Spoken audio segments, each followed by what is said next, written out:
Ces migrants africains rêvaient de travail, de liberté. Leur odyssée a fini dans cette prison de Tripoli.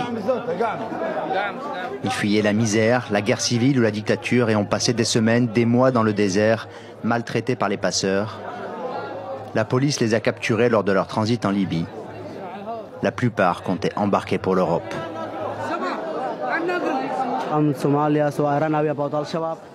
Je viens de Somalie, j'ai fui les islamistes d'Al-Shabaab. Ils ont tué nos familles, nos femmes, nos sœurs et nos frères. Alors j'ai fui. C'est pour ça que je suis venu ici pour aller en Italie. Partout sauf en Somalie.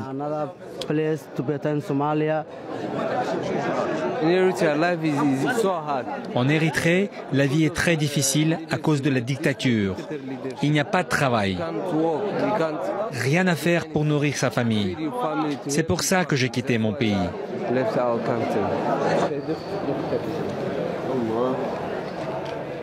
Ce centre de détention est géré par le gouvernement rebelle de Tripoli.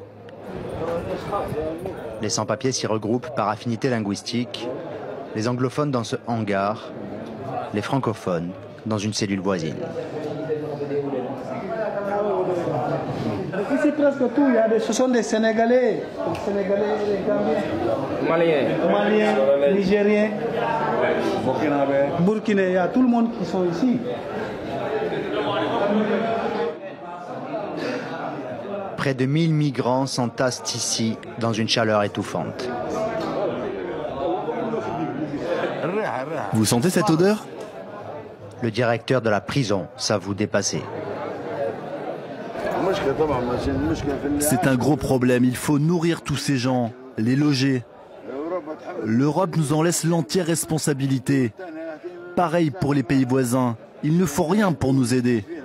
Le Niger, par exemple, devrait surveiller ses frontières et stopper le flux migratoire.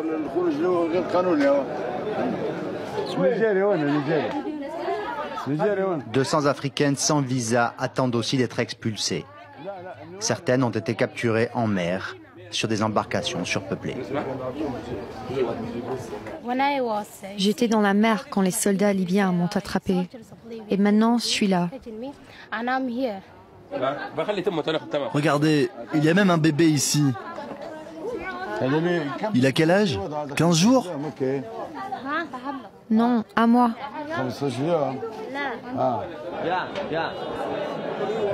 De nombreux détenus dénoncent une pénurie extrême et des mauvais traitements. Il n'y a pas de matelas. On est assis 24 heures sur 24. Regardez sur quoi on dort. Franchement, on a fait plus ici de 2 mois. On est là, on est fatigué, on ne mange pas. On nous frappe chaque jour comme des esclaves. Hier, la nuit ici, hein, il y a quelqu'un qui est ici, on l'a cassé son pied. Il y a quelqu'un qui est dedans, on l'a cassé son bras. Chaque nuit, c'est comme ça, ils rentrent pour frapper, main cassée ou bien pied cassé, etc. etc.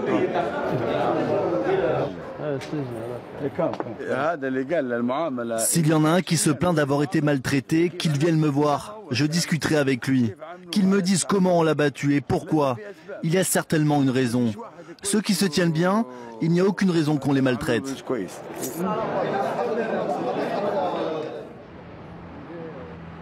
En Libye, 2 gouvernements rivaux s'affrontent par milices interposées. La communauté internationale refuse de reconnaître celui de Tripoli. Alors, pour forcer l'Europe au dialogue, la politique migratoire constitue un levier de poids. L'Europe est sommée de prendre ses responsabilités. Il faut que les pays voisins et l'Union européenne coopèrent avec nous, qu'ils nous voient comme des partenaires, sans politiser la question intérieure libyenne, comme font certains pays européens.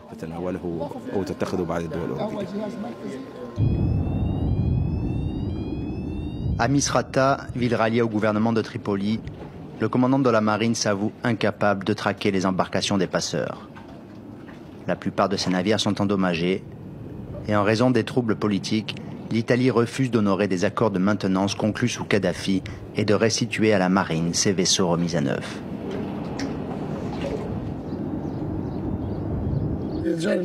Les Italiens se font prier.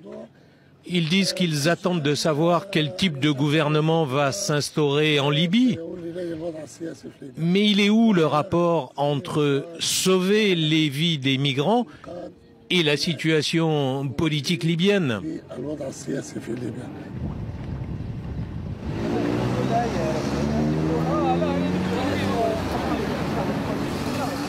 Retour à Tripoli. Ce soir, des citoyens nigériens sont contrôlés par la police. Pas de passeport, juste des laissez-passer. Ils ont travaillé plusieurs mois sans visa, souvent pour payer les passeurs, avant d'être arrêtés. En instance d'expulsion, ils s'apprêtent à rentrer chez eux. Il y a trop de problèmes. Voilà. Si tu as l'argent, on vient prendre ton argent, on te frappe. Il y a d'autres même qui vont te tuer avec une arme. Moi j'ai un ami là, on avait tiré ça, les gens. Je ne sais pas comment dire. Maintenant moi je veux partir, on est dit de rentrer dans la voiture. C'est bon? Ok, à tout à l'heure. Ceux-là ne sont pas fâchés de rentrer au pays, même sans avoir vu l'Europe. Mais dans les prisons du gouvernement de Tripoli, près de 20 000 migrants attendent encore d'être libérés.